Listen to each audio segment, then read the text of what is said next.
Multiple মায়ালোমা এই কথাটার origin আসলে কই থেকে? মাল্টিপল বলতে বোঝানো হয়েছে যে আমাদের যে বোন ম্যারো থাকে, বোন ম্যারো, আসলে বোন ম্যারোতে আমরা জানি হেমাটোপয়েটিক স্টেম সেল থাকে, সেখান থেকে আমাদের ব্লাড সেলগুলো তৈরি হয়। তো তা বাদেও কিন্তু এখানে আমাদের বি লিম্ফোসাইট থেকে যে প্লাজমা সেল, মানে ম্যাচুর বি লিম্ফোসাইট কিন্তু আমরা প্লাজমা সেল বলি, তো প্লাজমা সেলও কিন্তু বোন ম্যারোতে থাকে। সাধারণত দেখা যায় যে বোন ম্যারোতে 5% এর কম, মোটামুটি 5%-এরও কম কিন্তু প্লাজমা সেল থাকে বলা যায়। কিন্তু দেখা যায় যে বোন ম্যারোর মাল্টিপল সাইটে এই প্লাজমা সেলগুলা, প্লাজমা যে সেল, এই প্লাজমা সেলগুলার অ্যাবনর্মাল পলিফারেশন হয়ে গেছে, অনেক বেড়ে গেছে। আমি ধরলাম 30%-এরও বেশি হয়ে গেছে। তো 30%-এরও বেশি যখন প্লাজমা সেল হয়ে গেছে এই অ্যাবনর্মাল পলিফারেশনের কারণে, তো এই যে আনকন্ট্রোলেবল অ্যাবনর্মাল পলিফারেশন, এটা তো মানে একটা ক্যান্সার টাইপের গ্রোথ, একটা ম্যালিগনেন্সি। তো এর ফলে দেখা যায়, এবং এটা বোন ম্যারোর মাল্টিপল সাইটে হয়, মাল্টিপল সাইট, শুধু লোকালাইজড বোন ম্যারোর একটা পার্টিকুলার জায়গায় হবে এরকম না, বোন ম্যারোর মাল্টিপল সাইটে হয়, এজন্য এই জায়গায় মাল্টিপল কথাটা আসছে। এখন আসো মায়ালোমা। মায়ালোমা বলতে বোঝানো হয়েছে যে বোন ম্যারোর রিলেটেড একটা টিউমার, ওমা আছে মানে টিউমার। এখন তুমি বলতে পারো ভাইয়া ওমা থাকলে তো সেটা বিনাইন টিউমার, কিন্তু না, মাল্টিপল মায়ালোমা অলমোস্ট অলওয়েজ আমরা বলতে পারি যেটা ম্যালিগনেন্ট টিউমার, এটা একটা ম্যালিগনেন্ট টিউমার বা ক্যান্সার। হ্যাঁ, তো এই মাল্টিপল মায়ালোমাতে আমাদের প্লাজমা সেলের অনেক অ্যাবনর্মাল পলিফারেশন হয়, এবং প্লাজমা সেলের পলিফারেশন হওয়া মানে কি, প্লাজমা সেল অনেক বেড়ে গেছে। এখন প্লাজমা সেল অনেক বেড়ে গেছে, এখন প্লাজমা সেলের কাজ তো কী করা, অ্যান্টিবডি তৈরি করা। এবং আমরা অলরেডি গত ভিডিওতে হচ্ছে প্যারাপ্রোটিনিমিয়া নিয়ে জেনে এসেছি, এবং আমরা প্যারাপ্রোটিন টার্মটা নিয়ে কথা বলছি, যে প্যারাপ্রোটিন একটা টার্ম আছে, যেই টার্মটাতে আমরা বলি যে প্লাজমা সেল, আমরা জানি যে 5 ধরনের অ্যান্টিবডি এরা নর্মালি তৈরি করতে পারে, যেমন আইজিজি বা ইমিউনোগ্লোবুলিন জি, এ, এম, ই, ডি। সো এই 5 ধরনের নর্মালি করতে পারে। তো এর মধ্যে এগুলা কোনটা কোন সময় তৈরি হবে সেটা ডিপেন্ড করে যে ইনফেকশনের বা যে রোগ হয়েছে সেই রোগের উপর ডিপেন্ড করে, যে রোগটার অবস্থা কী রোগ হয়েছে সের উপর ডিপেন্ড করে এক এক সময় এক একটা তৈরি হবে। কিন্তু যদি এমন হয় যে প্লাজমা সেলগুলা যেগুলো মানে যেগুলো হচ্ছে কি অ্যাবনর্মালি পলিফারেট হচ্ছে, সেগুলো শুধুমাত্র একটা টাইপের অ্যান্টিবডি তৈরি করবে, যেমন ধরো আমি ধরলাম যে এরা শুধু আইজিজি যে অ্যান্টিবডিটা এটাই তৈরি করতেছে, কি ডিজি মানে অন্য কোনো অ্যান্টিবডি এরা তৈরি করবে না, শুধু এই একটা অ্যান্টিবডি তৈরি করার ক্যাপাসিটি শুধু এই প্লাজমা সেলের আছে। তো এই যে একটা অ্যান্টিবডি তৈরি করতেছে, এই অ্যান্টিবডিটাকে আমরা বলি মনোক্লোনাল অ্যান্টিবডি বা মনোক্লোনাল প্রোটিন। কারণ অ্যান্টিবডিগুলো আলটিমেটলি গ্লোবিউলিন বা এক ধরনের প্লাজমা প্রোটিন, যেটা একদম আমরা গামা গ্লোবিউলিন বলতে পারি, অর্থাৎ এক ধরনের প্লাজমা প্রোটিন। তাহলে শুধুমাত্র যে এই যে একটা অ্যান্টিবডি তৈরি করতেছে এটাকে আমরা বলি মনোক্লোনাল প্রোটিন, বা এটাকে আমরা এম প্রোটিনও কিন্তু বলে থাকি, M protein.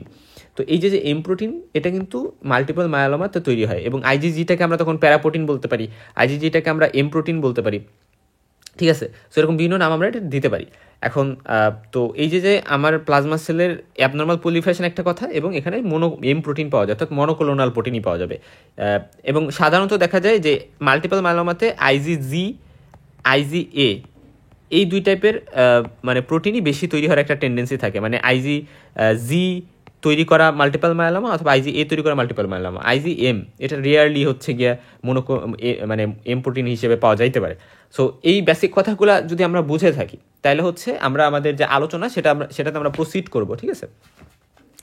Okay, that's fine. এখন আমি আরেকটা কথা বলি, যে মনে রাখবা আমরা হচ্ছে যখন বলি যে মাল্টিপল মায়ালোমাতে কী কী ম্যানিফেস্টেশন পাওয়া যায়, বা মাল্টিপল মায়ালোমা বুঝলাম এটা একটা টিউমার বা এটা একটা ক্যান্সার বা এটা ম্যালিগনেন্সি, এখন এটাতে আমি কী কী ম্যানিফেস্টেশন পাবো এটা মনে রাখবা ক্রাব দিয়ে, ক্রাব বা এভাবে মনে রাখতে পারো ব্রাক বা ক্রাব, যেটা তোমার জন্য আসলে বুঝতে সুবিধা, ঠিক আছে। তো ধরো ব্রাক দিয়ে মনে রাখলাম। বিতে হচ্ছে বনি লেশন, অর্থাৎ এখানে বনি লেশন হবে, এবং আমরা এটাকে বলি পাঞ্চড আউট অস্টিওলাইটিক লেশন। এটা বলতে কি বোঝায় সেটা আমরা বলবো, তবে মনে রাখো বোনকে এটা এফেক্ট করবে, বোন পেইন থাকবে, এখানে পেইন থাকে। হ্যাঁ, তারপরে আর দিয়ে আমরা, তবে বিতে আর একটা আছে, বিতে এখানে বেন জনস প্রোটিন নামে একটা টার্ম আছে, এটা মানে এটা একটু বুঝবা। হ্যাঁ, এটা একটু মনে রাখতে হবে। বেন জনস প্রোটিনটা কি, ধরো এই যে একটা অ্যান্টিবডি, আমরা অ্যান্টিবডির স্ট্রাকচার তো জানি। তো অ্যান্টিবডির এই যে কালো কালার দিয়ে দেখাইছি, এই কালো কালার দিয়ে এই দুটো হচ্ছে শর্ট চেন, বা শর্ট চেন না, লাইট চেন। তো এই যে লাইট চেন আর এগুলো হচ্ছে হ্যাভি চেইন। তো এই লাইট চেন যেগুলো আছে, ধরো এই যে একটা লাইট চেইন, এই যে একটা লাইট চেইন, তো এই দুইটা লাইট চেইন, ধরো অ্যান্টিবডির যে লাইট চেইনগুলো থাকে, এই লাইট চেইন ফ্র্যাগমেন্টগুলো জাস্ট মানে আলাদা হয়ে এরা ইউরিন দিয়ে বের হয়ে যাচ্ছে, ইউরিন। সো অ্যান্টিবডির ইউরিন দিয়ে যদি এরকম বের হয়, তাহলে এইগুলা আমরা যখন ইউরিনে পাই তখন এই প্রোটিনগুলোকে আমরা বলেছি বেঞ্জন প্রোটিন, শুধু শর্ট চেইনগুলোকে আমরা পাইতেছি। তো এইগুলোকে আমরা বলি বেঞ্জন্স প্রোটিন। তো সাধারণত মাল্টিপল মাইলোমাতে বেঞ্জন্স প্রোটিনও পাওয়া যায় ইউরিনে, ঠিক আছে। এম প্রোটিন তো পাওয়া যাবে ব্লাডে, বাট বেঞ্জন্স প্রোটিন কিন্তু আমরা ইউরিনে পাইতে পারি। তো মাল্টিপল মাইলোমাতে বি দিয়ে হচ্ছে বনিলেশন, বি দিয়ে বেঞ্জন্স প্রোটিন, তারপরে আর দিয়ে হচ্ছে এখানে কিন্তু রেনাল ফেইলর পাওয়া যায়, রেনাল ফেইলর এই কথা একটু মাথায় রাখো। এ দিয়ে হচ্ছে অ্যানিমিয়া পাওয়া যায়, হ্যাঁ অ্যানিমিয়া পাওয়া যায়। সো এই কথাটা জাস্ট একটু মানে মাথায় রাখবা। আর সি দিয়ে আমি বুঝাইতে চাইছি যে ক্যালসিয়াম লেভেল সাধারণত অনেক বেশি হয়, এবং বেশি হওয়ার কারণে এই জায়গায় আমরা হাইপার ক্যালসিয়ামে বলি। এখন বলতে পারো ভাইয়া ক্যালসিয়াম লেভেল কেন বেশি হয়? কারণ এখানে যেহেতু বোন ভেঙে যায়, এখানে কি হয় বোনের যে সেলগুলো থাকে ওইগুলো ভেঙে যায়। সো ভেঙে গেলে বোনের রিঅ্যাবজর্পশন হয়, বা সরি রিঅ্যাবজর্পশন না, রিজর্পশন আমরা বলি, বোন রিজর্পশন। সো বোন যখন ভেঙে যাচ্ছে, আচ্ছা অনেক হিজিবিজি হয়ে গেছে। সো দেখো বোন যখন ভেঙে যায় বা বোন সেলগুলো রিজর্পশন হয়, তখন ওইগুলো কিন্তু ব্লাডে অনেক বেশি ক্যালসিয়াম রিলিজ করে দেয়। সো ব্লাডে ক্যালসিয়াম তাহলে বেড়ে যাবে, হাইপার ক্যালসিমিয়া হবে, ঠিক আছে। আর অ্যানিমিয়া কেন হয় সেটা আমরা কিন্তু অলরেডি আমরা প্যারাপ্রোটিনিমিয়ার ভিডিওতে বলছি, যেখানে ডাইলিউশনাল অ্যানিমিয়া নামে এক ধরনের অ্যানিমিয়া কিন্তু দেখা যায়। এটা হয় প্যারাপ্রোটিন বা এম প্রোটিনের কারণে। প্যারাপ্রোটিন এম প্রোটিন সেম জিনিস, এম প্রোটিন এক ধরনের প্যারাপ্রোটিন। তো এটার কারণে কিন্তু এরকম ডাইলিউশনাল অ্যানিমিয়া হয়। তো এই টার্মটা আমরা জানি। এখন আসো আমরা মেইন আলোচনায় একটু যাই। আমরা বেসিকটা জেনে নিছি। মাল্টিপল মাইলোমা একটা ক্যান্সার যেটা প্লাজমা সেলকে এফেক্ট করে, এবং দেখা যায় যে অ্যাবনর্মাল আনকন্ট্রোলড প্লাজমা সেলের গ্রোথ হয় এখানে বোন ম্যারোর মধ্যে। প্লাজমা সেলের নর্মাল যে নাম্বার থাকে, আমি ধরলাম 5%-এরও কম থাকে, বাট সেটা 30%-এরও বেশি হয়ে যায়, মানে এত বেশি বাড়ে প্লাজমা সেল। এবং এখানে একটা ইম্পর্টেন্ট কথা, যে ধরো প্লাজমা সেল এই যেগুলো গ্রোথ হচ্ছে বা অ্যাবনর্মাল গ্রোথ হচ্ছে যে সেগুলোকে আমরা বলি মায়ালোমা সেল। কি বললাম? Myeloma cells. এখন যদি তোমাকে কেউ জিজ্ঞেস করে মায়ালোমা সেলস মানে কি, মায়ালোমা সেলস মানে হচ্ছে যেই প্লাজমা সেলের মধ্যে যেগুলো হচ্ছে ক্যান্সারাস বা যেগুলো হচ্ছে ম্যালিগনেন্ট, সেই সেলগুলোকে আমি বলবো মায়ালোমা সেলস, ঠিক আছে। কিছু নর্মাল সেলও থাকতে পারে, বাট যেগুলা ক্যান্সারাস সাইন আছে, হ্যাঁ ম্যালিগনেন্সি সাইন আছে, ওইগুলোকে আমি বলবো মায়ালোমা সেল বা মায়ালোমা সেলস আমরা বলবো, ভালো কথা, দ্যাটস ইট। এবং এই যে মায়ালোমা সেলস, হ্যাঁ, এবং এইগুলা এই মায়ালোমা সেল এগুলা কিন্তু যেই জিনিসগুলো তৈরি করতেছে, প্লাজমা সেল থেকে তো অ্যান্টিবডি তৈরি হবে বা এম প্রোটিন তৈরি হবে, মানে মনোক্লোনাল প্রোটিন তৈরি হবে বা প্যারাপ্রোটিন তৈরি হবে। তো সেগুলোকে আমরা প্যারাপ্রোটিন বা অ্যাবনর্মাল অ্যান্টিবডি বলতেছি। এবং এর ফলে বডিতে বিভিন্ন কমপ্লিকেশন হইতে পারে, আমরা সেগুলো এক এক করে দেখবো। তবে তার আগে আমরা বেশ কিছু জিনিস একটু দেখে আসি।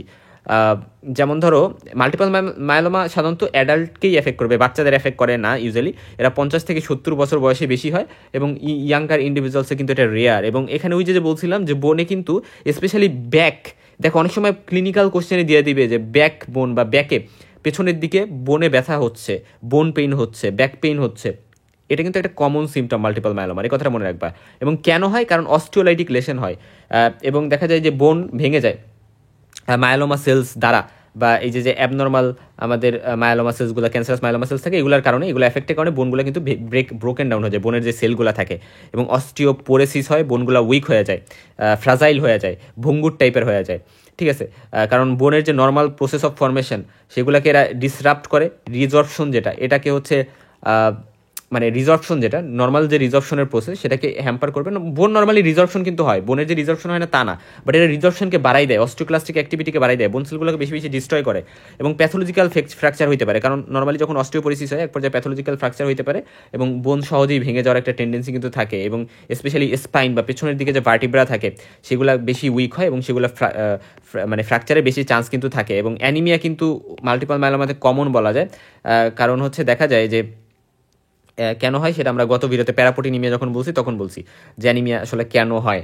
এখানে আরবিসির যে মানে কনসেন্ট্রেশন সেটা কিন্তু কমে যাওয়ার একটা চান্স থাকে, এবং এখানে প্লাজমা ভলিউম কিন্তু বেড়ে যাওয়ার একটা চান্স থাকে। এখন আমরা বলছিলাম যে প্যারাপ্রোটিনিমিয়া বা প্যারাপ্রোটিন বা এম প্রোটিন এটা ধরো ব্লাডে বেশি হইল, তো এটা যদি ব্লাডে বেশি হয় তাহলে কি হয়? এটা ব্লাডে বেশি হইলে এটা যেহেতু একটা গ্লোবিউলিন বা একটা অ্যান্টিবডি ব্লাডে বেশি হওয়া মানে অ্যালবুমিন, মানে গ্লোবিউলিন বেশি হয়েছে, তাহলে অ্যালবুমিন এটা একটু কম হয়। তো অ্যালবুমিন আমরা জানি ব্লাডের অনেক কিছু মেনটেন করতে সহযোগিতা করে, কলোয়েডাল অসমোটিক প্রেশার মেনটেন করতে সহযোগিতা করে। এই যে ব্লাড ভেসেল, তো ব্লাড ভেসেল থেকে ব্লাড, মানে এখানে ব্লাড ভেসেলস আছে, তো এটার মধ্যে মেনলি কি বেশি? এটার মধ্যে হচ্ছে আমাদের এম প্রোটিন অনেক বেশি। তো এখন এই গ্লোবিউলিন অনেক বেশি হওয়ার কারণে এটা যেটা হয় যে অ্যালবুমিন কমে যায়, ফলে অ্যালবুমিনের কাজ হচ্ছে এখানে ওয়াটার বা মানে ফ্লুইড কন্টেন্ট ধরে রাখা। কিন্তু যেটা হইতে পারে যে অ্যালবুমিন যখন কমে যাচ্ছে তখন ফ্লুইডগুলো বাইরে চলে আসে এক্সট্রা সেলুলার স্পেসে, তো এই কন্ডিশনকে আমরা বলি ইডিমা। সো আমাদের এম প্রোটিন কিন্তু কি করতে পারে? এম প্রোটিন হচ্ছে ইডিমা করতে পারে, ঠিক আছে, ইডিমা করার একটা ক্যাপাসিটি আছে। এখন বলতে পারো যে ভাই ইডিমা তো করতে পারে, তাহলে ইডিমা করার পাশাপাশি এরা আরেকটা কাজ কিন্তু করতে পারে যে এই ব্লাড ভেসেলের মধ্যে এরা আবার ফ্লুইডের পরিমাণ বা প্লাজমার ভলিউমও বাড়াই দিতে পারে। এখন বলতে পারো ভাই তাহলে প্লাজমা কেমনে বাড়বে, বাইরে তো ফ্লুইড চলে আসতেছে। কম্পেনসেটরি মেকানিজম হিসেবে যখন কিডনি তখন যে কাজটা করে, কিডনির যে সল্ট ওয়াটারের রিটেনশনের যে বিষয়টা, ওই জিনিসটার কাজ করার কারণে কম্পেনসেটরি মেকানিজম হিসেবে কিডনির এখানে আবার ফ্লুইড কিন্তু মানে প্লাজমা ভলিউমটা বেড়ে যেতে পারে। আর প্লাজমা ভলিউম বেড়ে গেলে কি হয়, আরবিসি কনসেন্ট্রেশনটা একটু কমে যায় এবং as a result RBC concentration কমে গিয়ে এখানে হচ্ছে অ্যানিমিয়া হয়। আচ্ছা, এবং অ্যানিমিয়া হইলে আমরা জানি যে অ্যানিমিয়া হইলে লেথার্জি, উইকনেস, তারপরে এগুলা থাকবে এবং শ্বাসকষ্ট হইতে পারে, প্যালোর থাকবে, স্কিন পুরো সাদা হয়ে যাবে, টেকিকার্ডিয়া কিন্তু থাকে অ্যানিমিয়াতে, আমরা এটা জানি। আচ্ছা, এর পাশাপাশি এখানে কিন্তু স্কিনের মানে ইনফেকশনের চান্স বেড়ে যাবে, কারণ এটা একটা ক্যান্সারাস কন্ডিশন। এবং আমরা জানি প্লাজমা সেল কী কাজ করে, প্লাজমা সেল হচ্ছে বডিতে, প্লাজমা সেল তো অ্যান্টিবডি তৈরি কাজ করবে। আমাদের বডিতে যে কোনো ইনফেকশন যদি হয়, তাহলে ইনফেকশনের অ্যাগেন্স্টে কমব্যাট করার জন্য আমাদের বডি প্লাজমা সেলের সহযোগিতা অ্যান্টিবডি তৈরি করে হিউম্যানাল ইমিউনিটি তৈরি করে। এখন যদি এই প্লাজমা সেলেরই এই দুরবস্থা হয়, এটা ব্যস্ত হচ্ছে এর নিজের মতো করে চলতে, বা এদের ইচ্ছা মতো একটা অ্যান্টিবডি তৈরি করেই যাচ্ছে, এরা তো কি ইনফেকশন হইলো না হইলো এদিকে তো এদের কোনো খেয়ালই নেই, ফলে বডিতে ইনফেকশনের চান্স অনেক বেড়ে যাবে। যেমন লাং, ইউরিনারি ট্র্যাক্ট, স্কিন, এগুলোর ইনফেকশন স্পেশালি বেশি বেড়ে যাবে, কারণ মানুষ শ্বাস প্রশ্বাস অনেক বেশি করে নিতে থাকে। ইউরিনারি ট্র্যাক্টে মানুষের কিন্তু অনেক বাহিরের সাথে এক্সপোজার থাকতে পারে প্রস্রাব করার সময় বা বিভিন্ন সময়। পাশাপাশি হচ্ছে গিয়ে স্কিন সবসময় এক্সপোজ থাকে। সো এই যে সকল জায়গায় বেশি মাইক্রোঅর্গানিজমের এক্সপোজার পাবে, ওই সকল জায়গায় কিন্তু ইনফেকশন বেশি হবে। হাইপার ক্যালসিমিয়া হবে, কেন হবে সেটা আমি আগেই বলছি, যে বোন যেহেতু ডিস্ট্রাকশন হয়, বোন রিজর্পশন হয়, সো বোন থেকে অনেক বেশি ক্যালসিয়াম রিলিজ হয়ে যায় ব্লাডে, এবং এর ফলে মানে হাইপার ক্যালসিমিয়া হলে কী হইতে পারে, নশিয়া, ভমিটিং হইতে পারে, কনস্টিপেশনও হইতে পারে, মানে পায়খানা বেশি কষা হয়ে যাবে, এবং দেখা যায় যে মানে কনফিউশন বা মেন্টাল স্ট্যাটাসও অল্টার্ড হবে, কারণ ইলেকট্রোলাইট ইমব্যালেন্স হচ্ছে তো, রাইট? ক্যালসিয়াম লেভেল বেড়ে গেছে, সো ইলেকট্রোলাইট ইমব্যালেন্সে confusion, mental altered mental status এগুলো হয়, এবং রেনাল ফেলার কিন্তু হবে। এই হাইপার ক্যালসিমিয়া হওয়ার কারণেই রেনাল ফেলার হয় আলটিমেটলি। রেনাল সিস্টেম কিন্তু ঠিকভাবে কাজ করতে পারে না, এবং ফ্যাটিকও দেখা দিতে পারে। এবং রেনাল ফেলার কিন্তু প্যারাপ্রোটিন বা এই যে অ্যাবনর্মাল অ্যান্টিবডি মায়োলোমা সেল দ্বারা যেটা প্রোডাকশন হচ্ছে, সেটা কিডনিতে অ্যাকুমুলেট করতে পারে, এবং ওইটা কিডনিতে অ্যাকুমুলেট করার মাধ্যমে ড্যামেজ করার পাশাপাশি প্রোটিন ইউরিয়া হইতে পারে, মানে এই প্রোটিনগুলো ইউরিনের মাধ্যমে বের হয়ে আসতে পারে।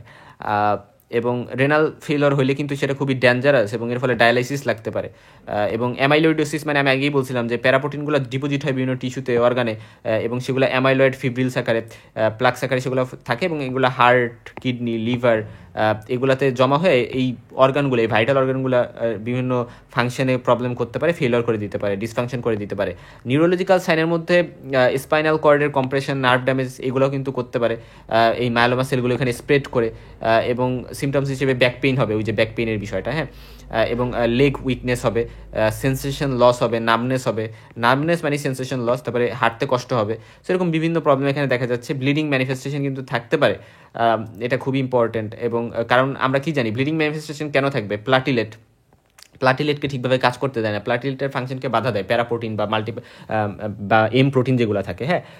তো এই জিনিসটা কিন্তু ইম্পর্টেন্ট, এটা একটা কারণ যে কারণে সহজেই ব্লিডিংয়ের একটা টেন্ডেন্সি থাকবে। এবং এখানে যেহেতু অ্যালবুমিনের কাজ হচ্ছে নর্মালি ভিসকোসিটি মেনটেন করা, কিন্তু গ্লোবিউলিন বা অ্যান্টিবডি বা বডিতে যেহেতু মানে গামা গ্লোবিউলিন বা অ্যান্টিবডি বেড়ে যাচ্ছে, ফলে বা মায়োলোমা প্রোটিনটা বেড়ে যাচ্ছে, মায়োলোমা প্রোটিন না, মানে এম প্রোটিন বা আমরা বলতে পারি মোনোক্লোনাল প্রোটিন যেটা, ঠিক আছে, ওইটা যেহেতু বেড়ে যাচ্ছে, তাই কিন্তু অ্যালবুমিনটা কমে যাচ্ছে, এবং অ্যালবুমিন কমে যাওয়ার কারণে বডিতে ভিসকোসিটি ঠিকভাবে মেনটেন হচ্ছে না। আর ভিসকোসিটি যদি ঠিকভাবে মেনটেন না হয়, তাহলে হেডেক হবে, চোখে দেখতে সমস্যা হবে, ডিজিনেস হবে, মাথা ঘোরাবে, স্ট্রোক, রেটিনাল হেমোরেজের মতো বিভিন্ন কন্ডিশন কিন্তু হইতে পারে। ব্লাড পিকচারে কি পাবো, আমরা যদি ল্যাবরেটরি ডায়াগনোসিস করি, তাহলে শুরু কথা হিমোগ্লোবিন যেটা, এটা একটু রিডিউসড পাবো, যেহেতু অ্যানিমিয়া থাকবে, তাই এটা মনে রাখবে এটা রিডিউসড হবে। এবং রিডিউস হওয়ার পাশাপাশি রেড সেলের ক্ষেত্রে আমরা অ্যানিমিয়া তো পাইতেছি, তো এখানে মনে রাখবে এটা নর্মোসাইটিক, নর্মোক্রমিক আমরা পাই, কারণ এখানে নর্মাল সাইজ এবং মানে নর্মাল কালারের আমরা বলতেছি এরকম থাকে। এবং পাশাপাশি দেখা যায় অর্থাৎ এমসিবি, এমসিএইচ, এই যে বিষয়গুলো এগুলো সব নর্মাল থাকে। এবং কেন অ্যানিমিয়া হয়, এটার পিছনে একটা কারণ হচ্ছে যে বোন ম্যারোতে মায়োলোমা সেলসগুলো অনেক বেশি হয়ে যাচ্ছে, মায়োলোমা সেলস বা ওই যে ক্যান্সারাস যে প্লাজমা সেল, এগুলো অনেক বেড়ে যাচ্ছে, এগুলোর পার্সেন্টেজ অনেক বেড়ে যাচ্ছে। সো দেখা যায় যে ধরো প্লাজমা সেলই হচ্ছে 30% বেশি হয়ে যাচ্ছে, ফলে 30% বেশি যখন প্লাজমা সেলই হয়ে যাচ্ছে, রেড ব্লাড সেল প্রোডাকশন কমে যাচ্ছে, ঠিক আছে, এই জিনিসটা ইম্পর্টেন্ট। এবং রোল অ্যাফ ফরমেশন, ফলে মানে আরবিসিগুলো কিন্তু এভাবে রোলার ফর্মেশন করতেছে এবং মানে স্তূপ গঠন করতেছে এবং নর্মালি স্টিকি করে দেয়। মনে রাখবা প্যারাপ্রোটিন, এটা আমরা প্যারাপ্রোটিনিমিয়ার ভিডিওতে পড়ছি যে প্যারাপ্রোটিন যেগুলো আছে, প্যারাপ্রোটিন বলতে এম প্রোটিন, সো এগুলো কী করতেছে বা এই অ্যান্টিবডিগুলো কী করতেছে, এগুলো রেড ব্লাড সেলকে স্টিকি করে দিচ্ছে। এবং স্টিকি করে দিলে কী হবে, রেড ব্লাড সেল একটা আরেকটার সাথে এবার চিপকে থাকবে, লেগে থাকবে এবং স্ট্যাক বা একটা মানে একটার উপর আরেকটা এরকম এরকম এরকম এরকম এরকম একটার উপর আরেকটা থাকতেছে। সো এই যে স্ট্যাক করতেছে কয়েন রোলের মতো, সো একটা কয়েন আরেকটার উপরে যখন আমরা রাখি সেরকম একটা কন্ডিশন ক্রিয়েট হচ্ছে এবং ফলে রোল্যাক ফর্মেশন হচ্ছে। সো এই জিনিসটা ইম্পর্টেন্ট। এটা কি এর ক্ষেত্রে, এটা হচ্ছে আরবিসির ক্ষেত্রে কিন্তু। সো এই দুইটা আরবিসির ক্ষেত্রেই হচ্ছে। পাশাপাশি এখানে যেটা হয় যে ডাব্লিউবিসিতে কী হয় এটা একটু মনে রাখবা যে ডাব্লিউবিসিতে হচ্ছে আমরা ডাব্লিউবিসিতে আমরা পাবো হচ্ছে লিউকোপেনিয়া। সো অ্যাকচুয়ালি আমরা যখন ব্লাড প্রেশার লিখি, আমরা তো আরবিসি ডাব্লিউবিসি আলাদা করে লিখি, তো আমরা লিউকোপেনিয়া বলবো। হ্যাঁ, ডাব্লিউবিসির ক্ষেত্রে আমরা লিউকোপেনিয়া পাবো এবং এক্ষেত্রে অ্যাটিপিক্যাল প্লাজমা সেল বা মায়োলোমা সেলস পাবো, কারণ আলটিমেটলি ডাব্লিউবিসির মধ্যে কিন্তু এই মায়োলোমা সেলসগুলো, প্লাজমা সেলগুলো তো ডাব্লিউবিসি থেকে আসতেছে। আমরা নর্মালি লিউকোপেনিয়া পাবো এবং তবে অ্যাটিপিক্যাল প্লাজমা সেলস কিন্তু এখানে থাকবে এবং ম্যালিগন্যান্ট প্লাজমা সেলস যেগুলোকে আমরা বলতেছি, এগুলো মেনলি বোন ম্যারো ইনফিল্ট্রেশনের কারণে হচ্ছে। এবং পাশাপাশি দেখা যায় যে আমাদের ইনক্রিজড ইএসআর কিন্তু এখানে থাকবে এবং এটাকে আমরা স্কাই হাই রাইজ বলি। স্কাই হাই রাইজ মানে অনেক বেশি ইএসআর কিন্তু এখানে রাইজ করে, কারণ হচ্ছে এখানে এগুলা খুব কুইকলি রেড সেলগুলো নিচে সেটেল করতে পারে, কারণ এখানে রোলার ফর্মেশন যেহেতু হয়, ফলে রেড সেলগুলো একে অপরের সাথে স্টিক করে থাকে এবং খুব সহজে এরা নিচে পড়ে যায়। খুব সহজে এরা টেস্ট টিউবে দিলে নিচে পড়ে যায়, যেহেতু এরা মানে স্টিকিং হয়ে থাকে, স্টিকিং নেচারটা থাকে, রোলার ফর্মেশন থাকে। সো দেখো একটা বিষয়ের সাথে অ্যাসোসিয়েটেড। হ্যাঁ, এবং এখানে আমরা কী পাচ্ছি, এখানে আমরা যদিও কাউন্ট কমে যাচ্ছে, রাইট, এখানে যদিও লিউকোপেনিয়া হয় ডাব্লিউবিসির ক্ষেত্রে, বাট প্লাজমা সেলের কাউন্ট কিন্তু অনেক বেশি থাকে। আচ্ছা, এবং এখানে আসো যে আমরা যদি ব্লাডের বায়োকেমিস্ট্রি দেখি, তাহলে এখানে আমরা প্রোটিন, সেরাম প্রোটিন যেটা, এটা কিন্তু এক্ষেত্রে আমরা দেখবো যে মেইনলি আইজিজি এবং আইজিএ যেটা, এটা হচ্ছে প্রোডাকশন অনেক বেশি হবে এবং মানে গ্লোবিউলিন যেটা, এবং অ্যালবুমিন কমে যাবে, ক্যালসিয়াম বেড়ে যাবে। কেন বেড়ে যাবে? কারণ এখানে অস্টিওলাইটিক অ্যাক্টিভিটি হয় অস্টিওক্লাস্ট দ্বারা। বোনের যে অস্টিওক্লাস্ট সেলটা থাকে সেটা বোনকে রিজর্পশন করে দেয় এবং ভিসকোসিটি বেড়ে যাবে। কেন বেড়ে যাবে সেটা আমি বলছি যে অনেক বেশি যদি প্যারাপ্রোটিন থাকে এটা ব্লাডকে থিকেন করে দেয়, ঠিক আছে, থিকেন করে একটু, ভিসকোসিটিটা বাড়াই দেয়, কারণ অ্যালবুমিন কমে গেছে। অ্যালবুমিনের ওইভাবে মানে কি থাকে না, অ্যালবুমিনের ওইভাবে ক্যাপাসিটি নাই আসলে কাজ করার এখানে, যেহেতু অনেক বেশি গ্লোবিউলিন এবং অনেক বেশি প্যারাপ্রোটিন হলে এটা কিন্তু প্লাজমা ভলিউমকে বাড়াইতে পারে। কেন বাড়াইতে পারে? দেখো এই দুইটা কথা একটা অপরটার সাথে মানে একটু কন্ট্রাডিক্টরি। আচ্ছা, সেরামের ভিসকোসিটি বাড়াইলো, আবার সেরাম ভলিউম মানে প্লাজমা ভলিউম বাড়াইতেছে, ব্যাপারটা কি? ব্যাপারটা ওই যে আমি বলছিলাম যে কিডনি হচ্ছে একটা কম্পেনসেটরি মেকানিজমের মাধ্যমে বাহির থেকে ফ্লুইডকে কিন্তু আবার ব্লাড ভেসেলের ভিতরেও ঢুকাইতে পারে। সো এই বিষয়টা এখানে মানে সল্ট ওয়াটার রিটেনশনের একটা বিষয় এখানে আর কি কাজ করে। এখন আসো যে বোন ম্যারো স্টাডি যদি আমরা করি, তাহলে আমরা বোন ম্যারো স্টাডি করে আমরা যে জিনিসটা পাইতে পারি, তো এখানে ট্রিফাইন বোন ম্যারো স্টাডির ক্ষেত্রে আমাদের ট্রিফাইন বায়োপসিও লাগতে পারে। কি বললাম? ট্রিফাইন বায়োপসি, এখানে ট্রিফাইন বায়োপসি মে বি নিডেড। এখন সেলুলারিটি নিয়ে যদি একটু কথা বলি, এখানে mainly hyper cellular bone marrow পাওয়া যায়, ঠিক আছে। এখন বলতে পারো ভাই হাইপার সেলুলার বোন ম্যারো মানে কি? মানে যেখানে মনে রাখবা যে বোন ম্যারোতে haematopoietic stem cells, normally cell অনেক বেশি, ওভারঅল কথা, হেমাটোপয়েটিক স্টেম সেল যখন অনেক বেশি থাকে তখন সেটাকে আমরা হাইপার সেলুলার বোন ম্যারো বলি। তো এখানে দেখা যায় যে মানে প্লাজমা সেল অনেক বেশি থাকে বোন ম্যারোতে। সো এই কারণে হচ্ছে অনেক বেশি সেলুলারিটি, মানে অনেক সেল, ওভারঅল কথা অনেক বেশি সেল। তো এখানে মায়োলোমা সেল অনেক বেশি থাকে। তো মেইনলি প্লাজমা সেল যেটা, এটা 30%-এর বেশি হয় সাধারণত। নর্মালি 5%ই বেশি বা 5%-এর থেকে কম থাকে নর্মালি বোন ম্যারোতে, বাট এটাকে দেখা গেছে যে 30%-এরও বেশি হয়ে যায় এই মাল্টিপল মায়োলোমাতে। এবং প্লাজমা সেল 30%-এর বেশি হয়ে যায়, আর মায়োলোমা সেল 15-30%-এর মধ্যে থাকে। দেখো আলটিমেটলি ব্যাপারটা এরকম যে প্লাজমা সেল ধরো আমি ধরলাম 30%, ধরো আমি ধরলাম 35% আছে, তো 35%-এর সবই তো যে ক্যান্সারাস হবে এরকম না, কিছু ভালো থাকবে। তো আমি ধরলাম যে 5% ভালো আছে আর 15-30% হচ্ছে মানে ধরো মানে ম্যালিগনেন্ট হয়ে গেছে বা মায়োলোমা সেল হয়ে গেছে, ব্যাপারটা এরকম আর কি। ইউরিন ফাইন্ডিং করলে আমরা বেন জোন্স প্রোটিন পাবো, বানানটি একটু দেখে রাখবা, বেনস জোন্স প্রোটিন। এবং বেন জোন্স প্রোটিনগুলো মেনলি লাইট চেইন, আমাদের যে অ্যান্টিবডির ইমিউনোগ্লোবিনের যে লাইট চেইন থাকে সেগুলো। হ্যাঁ, এখানে এম প্রোটিনটা ইউজুয়ালি আমরা ব্লাডে পাই, হ্যাঁ, এটা আমরা যে ইউরিনের সাথে পাই এরকম না। আচ্ছা, এখন আসলে যে রেডিওলজিক্যাল ফাইন্ডিং আমরা ডিক্যালসিফিকেশন পাবো, কারণ এখানে বোন রিজার্পশন হয়, বোন রিজার্পশন যেহেতু হয় ক্যালসিফিকেশন কমে যাবে, ক্যালসিয়াম বাইরে রিলিজ হয়ে গেছে, বোনের মধ্যে ক্যালসিয়াম এখন আর ওইভাবে নাই, এবং বোন ডিস্ট্রাকশন হবে ফর শিওর, ফ্রাজাইল হয়ে যাবে যেহেতু, এবং পাঞ্চড আউট অস্টিওলাইটিক লেশন পাওয়া যাবে। হ্যাঁ, punched out osteolytic lesion, punched out বলতে বুঝাইছে যে আমরা এখানে যে লেশনগুলো পাবো, ধরো বোনের মধ্যে এরকম লেশন পাচ্ছি, এবং এটা রেডিও লুসেন্ট টাইপের হয়, ডার্ক আমরা দেখি নর্মালি। তো এই যে লেশনগুলো আমরা পাই না, তো এই লেশনগুলো ফোকাল মানে হচ্ছে লোকালাইজড একটা লেশন, এবং আমরা এইগুলো যখন পাই তখন সেই জায়গাটাতে মানে ওয়েল ডিফাইন্ড থাকে, এই জন্য আমরা পাঞ্চড আউট টার্মটা আর কি ইউজ করছি। তো এই কথাগুলো জাস্ট হচ্ছে আমরা একটু মনে রাখবো। এবং আরও বেশ কিছু কথা বলি একটু, যে দেখা যায় যে মানে প্লাজমা সেল বোন ম্যারোতে বাড়তে পারে, মাল্টিপল মায়োলামা বাদে এরকম আরও বেশ কিছু কন্ডিশন আছে, যেমন ধরো অ্যাপ্লাস্টিক অ্যানিমিয়াতে বাড়তে পারে, সিরোসিস অফ লিভারে বাড়তে পারে, কোনো সেকেন্ডারি কার্সিনোমা হলে সেটাতে, বা সার্কোইডোসিস, কোলাজেন ভাস্কুলার ডিজিজ এবং কোনিক ইনফেকশনে বাড়তে পারে। এখন কোনটাতে কেন বাড়ে, যেমন অ্যাপ্লাস্টিক অ্যানিমিয়াতে কেন বাড়ে, কারণ হচ্ছে অ্যাপ্লাস্টিক অ্যানিমিয়াতে কী হয় যে অ্যাকচুয়ালি আমার প্যানসাইটোপেনিয়া হয়, অর্থাৎ মানে প্যানসাইটোপেনিয়ার মতো কন্ডিশন হয়, দেখা যায় সব সেলই কমে যায়। ঠিক আছে, তো যেহেতু মানে হেমাটোপোয়েসিস এখানে অনেক কমে যায়, ফলে এখানে ইমিউনিটি মেনটেন করতে আমাদের প্লাজমা সেল তখন কাউন্টটা একটু বাড়ে, প্লাজমা সেলের কাউন্টটা বাড়ে, যে আচ্ছা যেহেতু সব সেল কাউন্ট কমে যাচ্ছে, উই কম্পেনসেটরি করার জন্য, ক্ষতিপূরণ করার জন্য প্লাজমা সেল কাউন্ট একটু বাড়ে। সিরোসিস অফ লিভারে দেখা যায় যে কোনিক লিভার ড্যামেজের কারণে, লিভার ড্যামেজ হওয়ার কারণে ইমিউন সিস্টেমটা অ্যাক্টিভেশন হয়, এবং এর ফলে প্লাজমা সেলের প্রলিফারেশন হয়, ইমিউনিটি এর সাথে অ্যাসোসিয়েটেড যেহেতু আমাদের প্লাজমা সেলটা। সেকেন্ডারি কার্সিনোমাতে দেখা যায় যে মানে এখানে reactive increase in plasma sell. Overall কথা সেকেন্ডারি কার্সিনোমা হলে প্লাজমা সেল বাড়ে, এই কথাটা একটু মনে রাখবা। সার্কোইডোসিস এটা একটা ক্রনিক গ্রানুলোমাটাস ডিজিজ, এবং এখানে কিন্তু প্লাজমা সেল অ্যাক্টিভিটি বাড়ে, এখানে মেনলি ইমিউন সিস্টেমের কারণেই মেনলি, এবং কোনিক ইনফ্লামেশন বা অটোইমিউন যে সকল ডিজিজ আছে, যেমন ধরো এসএলই, সিস্টেমিক লুপাস অ্যারিথ্রোমেটোসাস বা রিউমাটয়েড আর্থ্রাইটিস, এরকম বিভিন্ন অটোইমিউন ডিজিজের ক্ষেত্রে, বা কোলাজেন ভাস্কুলার যে ডিজিজগুলো আছে এগুলোর ক্ষেত্রে প্লাজমা সেল এক্সপানশন হইতে পারে, এবং প্লাজমা সেল এক্সপানশন হওয়ার কারণে এখানে অটো অ্যান্টিবডি তৈরি হয়, এবং অটো অ্যান্টিবডিগুলোই তো আসলে দেখা যায় যে কোলাজেন ভাস্কুলার ডিজিজগুলো করে, নিজের বডির অ্যান্টিবডি নিজের বডির অ্যান্টিজেনকে ডিস্ট্রাক্ট করে, বা নিজের বডির টিস্যুকে ডিস্ট্রাক্ট করে, এবং বিভিন্ন কোনিক ইনফেকশন, টিবি, ম্যালেরিয়া, কালাজ্বর, তো এই ইনফেকশনগুলোর কারণে দেখা যায় যে ইমিউন রেসপন্স স্টিমুলেটেড হয়, এবং এটা প্লাজমা সেল প্রলিফারেশন এবং অ্যান্টিবডি সিনথেসিস ইনক্রিজ করে, সেই কারণে প্লাজমা সেল কিন্তু বাড়তে পারে। সো মাল্টিপল মায়োলোমা বাদে এই কয়টা কন্ডিশনে কিন্তু বাড়তে পারে। সো এই কথাগুলো জাস্ট একটু ভালো করে আমরা মনে রাখতে পারি। দেখো এখানে সি দিয়ে 2টা, collagen vascular disease, chronic infection, S দিয়ে 2টা, না সি দিয়ে 3টা, collagen vascular disease, chronic infection, cirrhosis of liver, S দিয়ে সেকেন্ডারি কার্সিনোমা, সার্কোইডোসিস, ঠিক আছে, আর এ দিয়ে প্লাস্টিক অ্যানিমিয়া। শুরু করলা এ দিয়া, পরে সি দিয়ে 3টা বললা, এবং এস দিয়ে 2টা বললা, দ্যাটস ইট। এখন আসো বেন জন্স প্রোটিন কি। বেন জন্স প্রোটিন একটা লাইট চেইন ইমিউনোগ্লোবুলিন, অর্থাৎ ইমিউনোগ্লোবুলিনের যে লাইট চেন থাকে এইটা, সেই লাইট চেনগুলো ইউরিন দিয়ে বের হয়। তো লাইট চেনের মধ্যে আমরা জানি কাপ্পা, ল্যামডা, এই 2 ধরনের লাইট চেন থাকতে পারে অ্যান্টিবডিতে, ঠিক আছে। আমরা 5 ধরনের অ্যান্টিবডি বলি না, ধরো গেমড, এই 5 ধরনের অ্যান্টিবডি বা ইমিউনোগ্লোবুলিনের মধ্যে এই 2 ধরনের লাইট চেনই কেবল থাকতে পারে। তবে ধরো 5 ধরনের অ্যান্টিবডিতে কিন্তু আবার হ্যাভি চেইন 5 ধরনেরই থাকে, যেমন জি যে অ্যান্টিবডিটা, এটার ক্ষেত্রে গামা হচ্ছে গিয়ে মানে কি বলি, লং চেইন থাকে, লং চেনের নাম হচ্ছে গামা, ঠিক আছে। এরকম বিভিন্ন, যেমন ধরো এম এর ক্ষেত্রে লং চেনের নাম হচ্ছে মিউ, ঠিক আছে।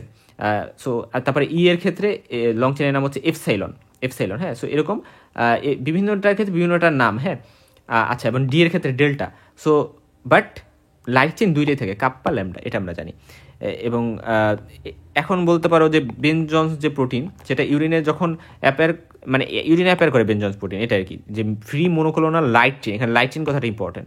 এবং কারণ আলটিমেটলি আমরা জানি যে এখানে যে শুধু এম প্রোটিন তো পুরো অ্যান্টিবডিটাকে আমরা বলতেছি, আর সেটার থেকে যখন লাইট চেইন বা কোনো ফ্র্যাগমেন্ট আমরা আলাদা পেতে পারি, যেমন লং চেইন ডিজিজ নামে একটা ডিজিজ আছে, ওইখানে দেখা যায় শুধু লং চেইন পাওয়া যায়, ঠিক আছে, কোনো অ্যান্টিবডি ফুল পাওয়া যাচ্ছে না। তো ওইটাও কিন্তু তখন এক ধরনের মানে কন্ডিশন যেখানে প্যারাপ্রোটিন পাওয়া যাচ্ছে। আচ্ছা যাও, এখন আসলে যে কোন ক্ষেত্রে আমরা বেনজন প্রোটিন পাইতে পারি, মাল্টিপল মায়োলোমাতে পাবো, এটা ফার্স্ট কথা, এবং এক্সেসিভ প্রোডাকশন হবে। তারপরে গ্লোবিউলিন নেমিয়া, এবং এক্ষেত্রেও হইতে পারে, অ্যামাইলোইডোসিসের ক্ষেত্রে হইতে পারে, লিম্ফোমা বা লিউকেমিয়া, এই সকল ক্ষেত্র পাওয়া কিন্তু যাইতে পারে। এখন কিভাবে এটা আমরা ডিটেক্ট করি, এটার জন্য মনে রাখবা যে এটার জন্য আমাদের হচ্ছে একটা টেস্ট আছে, এটাকে আমরা হিট টেস্ট বলি, ঠিক আছে। এটা হচ্ছে simple and unique for Bence Jones protein, মানে বেন জন্স প্রোটিনের ক্ষেত্রে এটা আমরা করতে পারি। তো এটাতে আমরা যে কাজটা করি, আমরা ইউরিনকে স্যাম্পল নিয়ে এটাকে হিট করি, কত টেম্পারেচারে, 50 থেকে 60 ডিগ্রি সেন্টিগ্রেড তাপমাত্রায় আমরা হচ্ছে হিট করি এটাকে। সো আমরা হিট করার পরে এখানে আমরা যে জিনিসটা লক্ষ্য করি, সো ধরো এটার মধ্যে আমি ইউরিন নিলাম, সো ইউরিনে আমি এটাকে হিট করলাম, হিট করার পর আমি দেখলাম যে এখানে হচ্ছে ধরো এখানে প্রোটিন যেগুলো আছে ওই প্রোটিনগুলো আমি এইভাবে পাচ্ছি, মানে সেগুলো আইদার ভেসে উঠছে অথবা এটার মধ্যে আমি পাচ্ছি, প্রোটিনগুলো আলাদা আলাদা করে মানে জমা হচ্ছে বা পাওয়া যাচ্ছে। সো এই যে পাওয়া গেল প্রোটিনগুলো ফ্লোকুলেট করলো, এই ফ্লোকুলেট করার পরে মেইনলি ভেসে ওঠে ধরো। সো ফ্লোকুলেট যে করলো, তো এটাকে আমি হচ্ছে আবার হিট দিলাম, ঠিক আছে।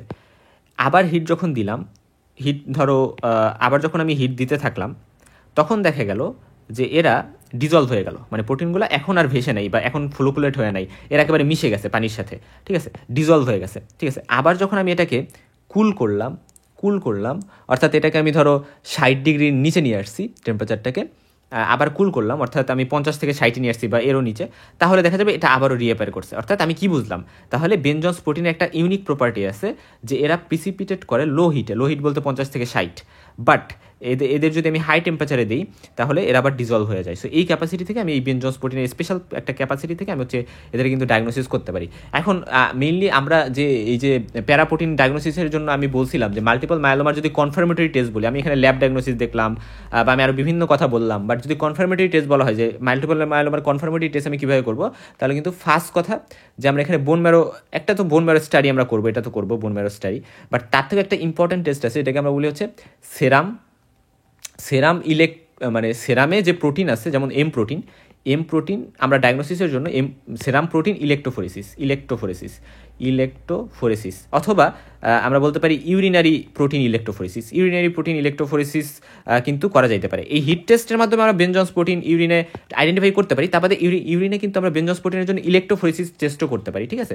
সো ইলেক্ট্রোফোরেসিস মানে হচ্ছে আমরা ওইখানে মানে কী করি, ওখানে আমরা হচ্ছে বিভিন্ন মানে প্রোটিন আইডেন্টিফাই করার জন্য আমরা হচ্ছে এই টেস্টটা মেইনলি করে থাকি। ইলেক্ট্রোফোরেসিস একটা টেস্ট, এখানে ইলেকট্রিক্যাল মেথডের মাধ্যমে বিভিন্ন রিজন থাকে এখানে, হ্যাঁ, আমরা মেইনলি এখানে জেলের মাধ্যমে, জেলের একটি স্ট্রিপ থাকে, ওই স্ট্রিপে আমরা সেরাম ইউজ করি, তো বা ইউরিন যদি আমরা ইলেক্ট্রোফোরেসিস করতে চাই ওখানে আমরা ইউরিন ইউজ করবো, সেইভাবে ইউজ করে বিভিন্ন রিজন থাকে, ওই রিজনে আমরা আইডেন্টিফাই করে এটা আমরা ইলেক্ট্রোফোরেসিসটা করি। সো ইলেক্ট্রোফোরেসিসের মেকানিজমটা আমরা পরে অন্য ভিডিওতে জানবো, বাট এই ভিডিওতে আমরা জাস্ট জানলাম যে ইলেক্ট্রোফোরেসিসের মাধ্যমে কিন্তু আমরা ডায়াগনোসিস করতে পারি। ওকে, দ্যাটস ফাইন। সো আমরা এতটুকু যদি মোটামুটি জানি তাহলে আমরা মোটামুটি অনেক কিছুই জানি না ফেলছি, হ্যাঁ। আর আরেকটি ইম্পর্টেন্ট কথা আমি বলি যে এই যে হাইপার ভিসকোসিটি হয়, কি বললাম, হাইপার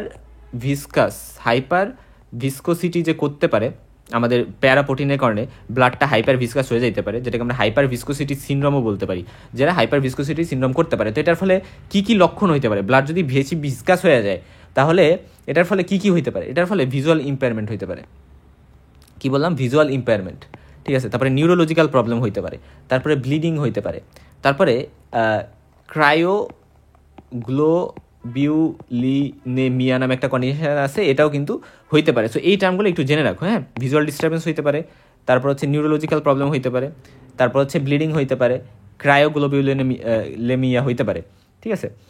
এবং ক্রায়োগ্লোবিউলিনেমিয়া মানে কি, এটা আমি হচ্ছে গত ভিডিওতে প্যারাপ্রোটিন নিয়ে যখন বলছি তখন আমি বলে আসছি যে এই ক্ষেত্রে হচ্ছে মানে আমাদের যে মানে প্যারাপ্রোটিনগুলো থাকে বা ধরো এম প্রোটিন, এইগুলো হচ্ছে প্রিসিপিটেট হয়, তো প্রিসিপিটেট হয়ে এরা স্মল যে ভেসেলসগুলো থাকে ওই স্মল ভেসেলে হচ্ছে অবস্ট্রাকশন সৃষ্টি করতে পারে, এবং মানে লো টেম্পারেচারে, হ্যাঁ, কি বললাম যে এরা প্রিসিপিটেট হচ্ছে লো টেম্পারেচারে, যখন টেম্পারেচার একটু কম থাকে এবং স্মল ভেসেলগুলোকে অবস্ট্রাক্ট করে এরা হচ্ছে গিয়া স্কিনে বিভিন্ন প্রবলেম করতে পারে। এবং রেনট ফেনোমেনন তো আমরা চিনি, রেনট ফেনোমেননে দেখা যায় যে মানে স্কিনের ডিসকালারেশন হয়ে যায়, মানে স্পেশালি যে ফিঙ্গার্সগুলো থাকে, ফিঙ্গার্সের যে টিপগুলো থাকে ওইখানে ডিসকালারেশন থাকে, বা কোল্ড আর্টিকারিয়া এরকম সিমটমস প্রকাশ করতে পারে, হ্যাঁ।